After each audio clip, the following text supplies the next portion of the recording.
बानर भालू फल खाने लगे। लंका में ब्रेकिंग न्यूज शुरू कैसे हुई, इसका एक अर्थ और आया। रामायण की चौपाई गई थी, जब बानर भालू फल खाने लगी तो बीच बीच में कुछ राक्षस मिले झाड़ियों में, कुछ पेट साफ करने आए, कुछ जंगल देखने आए, तरह आते ही है। समुद्र के किनारे कुछ टहलने भी आते।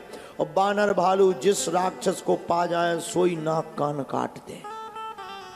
जिस राक्षस को जिनकर नासा कान निपाता, तिन राम नहीं कही सब बाता। नाक कान काट दे। अच्छा, नाक कान ही क्यों काटते? देखो पूरी कथा में, राम कथा में नाक कान की बड़ी अद्भुत बात है। राम जी की लड़ाई भी नाक ही कान से शुरू हुई।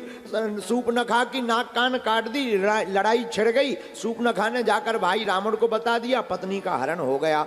अब बानर भी यही कर रहे, नाक कान काटने की ही बात क्यों? बात बहुत अच्छी है। राक्षस हैं दैत्य, और ये बानर भालू, और इनमें है कुछ देव और दानव, दोनों हैं। और पृथ्वी पर भी दोनों ही रहते हैं। दैत्य वृत्ति के भी लोग रहते हैं, देव वृत्ति के भी लोग रहते हैं।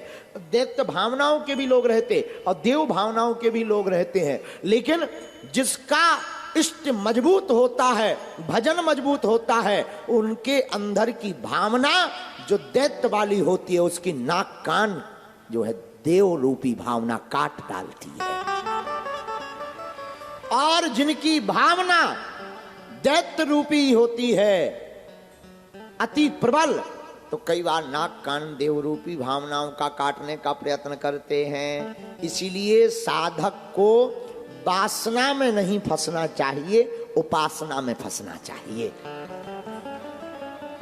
जब आप पंचवटी का चरित्र पढ़ेंगे तो महाराज जी तो विद्वान है, महाराज जी जानते होंगे।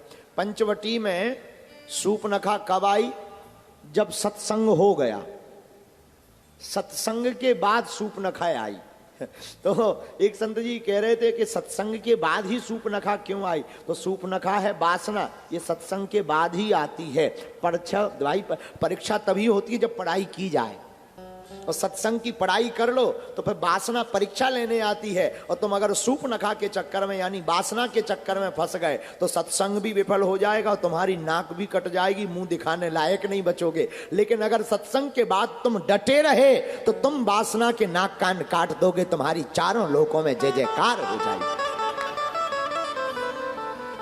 वही हुआ कि जैसे ही बानर भालू फल खाने लगे, उसी समय जह कहूं फिरत निशाचर पावही, घेरी सकल बहु नाच नचावही।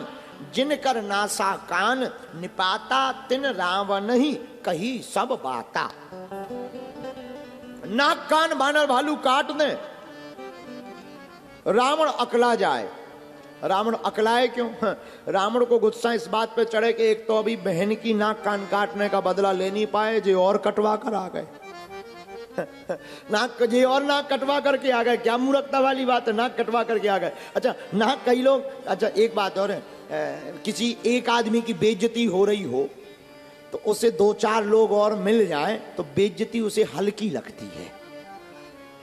गाली मिल रही हो किसी को और एक दो सहपाठी मित्र साथ में मिल जाए, गुरुजी गाली दे, बड़े नालायक मूर्ख, समय पे नहीं उठते, 4 बजे नहीं उठते हैं, और दो चार और सो रहे हो तो गुरुजी इधर देखो, जे भी तो सो रहा है। तो थोड़ी इज्जत बच जाती है कि हम पर अकेली थोड़ी है, जे भी तो है, जे भी तो है। ऐसे ही एक गांव में घटना घटी। एक आदमी की कुल्हाड़ी लेकर के लकड़ी काटने गया, पीपल का पेड़ काट रहा था, कुल्हाड़ी में मारी, नाक कट गई। नाक कट गई तो अब पुराना जमाना, प्लास्टिक सर्जरी तो चलती नहीं थी। नाक कटी, गांव में घूमे तो बच्चे तिनगाए, नक कटे चाचा आ गए। आओ नक कटे चाचा, आओ नक कटे चाचा। और नक कटे चाचा कहाँ जा रहे? अब इसे बड़ा बुरा लगे कि लोग हमें नक कटा कहें। ये नक कटे चाचा आ गए, आओ बैठो बैठो नक कटे चाचा। नक कटा चाचा भोजन कर लो। अब इन्हें बड़ा बुरा लगे तो एक गांव के आदमी ने पूछा इनसे कि एक बात बताओ, तुम्हारी नाक कैसे कट गई? बोले यार तुम किसी को बताना नहीं। बोले हम नहीं बताएंगे। बोले हमें एक संत जी ने कहा था, नाक काट के अगर शंकर जी पर चढ़ा दो तो भगवान मिलते हैं। तो उसने कहा तुम्हें मिले? बोले हाँ। तुम्हें चाहिए? उसने कहा यार हमें भी भगवान तो चाहिए, पर नाक काटनी पड़ेगी। बोले और कोई उपाय नहीं। इसने सोचा एक से भले दो, ले गया कोने में शंकर जी के मंदिर में, और बढ़िया कुल्हाड़ी एकदम नई। बोले तुम अपने ही हाथ से काटो चढ़ाओ, हमारे हाथ से स्वीकार नहीं होगी। उसने भी भगवान शंकर जी के दर्शन के चक्कर में 1.5 अंगुल की जगह 2.5 अंगुल काट दी। ले जय भोलेनाथ। शंकर जी नहीं मिली। बोला तुम कह रहे थे कि नाक काटते ही चढ़ाने पर शंकर जी मिलेंगे, यहाँ तो कुछ भी नहीं है। बोले हमें भी कुछ नहीं मिला, हमें नहीं मिला, तुम्हें कहाँ से मिलेगा? वो तो हम अकेले थे तो एक थे भले दो, लेकिन सुनो हमारी, तुम भी किसी को नहीं बताना।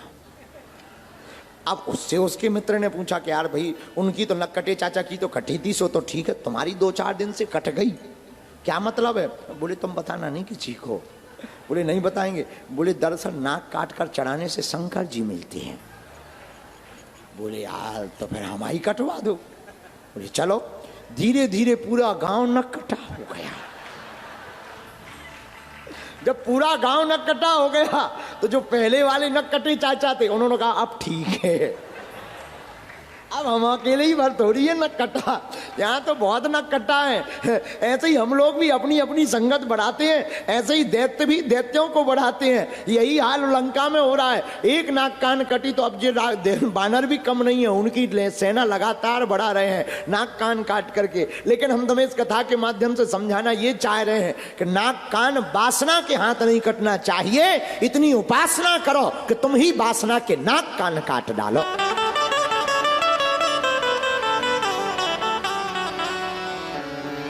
तो जिन करनासा कान निपाता, तिन राम नहीं कही सब बाता। और रावण जैसे ही सुने कि नाक कान कट गई, फिर एक कटी थी सो पत्नी को ले आए थे, अब फिर से ये दैत्यों की काट रहे हैं हमारी सेना की, अब क्या ले आवे। इतना सुनते ही सुनत श्रवण बारिधि बंधाना, 10 मुख बोली उठा अकुलाना। रावण क्रोध में भर गया, अकुला गया। जिसे देखो अब उसकी नाक कान ही काट। एक बात बुरा न मानना, किसी को अच्छी क्रोध गुस्सा चढ़ी हो और तुम भी अगर गुस्सा कर लो तो कोई मजा नहीं। किसी को अगर भयंकर गुस्सा चढ़ी हो, तुम दोनों हाथ बांध के कहो वाह। कोई अच्छा भन भना के गुस्सा हो, एकदम आंखें एकदम दांत भींचे और तुम चले जाओ हो how so sweet my dear. क्या होगा? उसकी 150 केजी की गुस्सा 250 केजी पे तुरंत पहुंच जाएगी। हम तो गुस्सा हो रहे, तुम मुस्कुरा रहे, तुम्हें खा जाएंगे, तुम्हें मार डालेंगे। और तुम कहो आहा हा क्या हम मिठाई है, सो वो अपना मूड पटक लेगा गुस्सा में। ये उपाय है।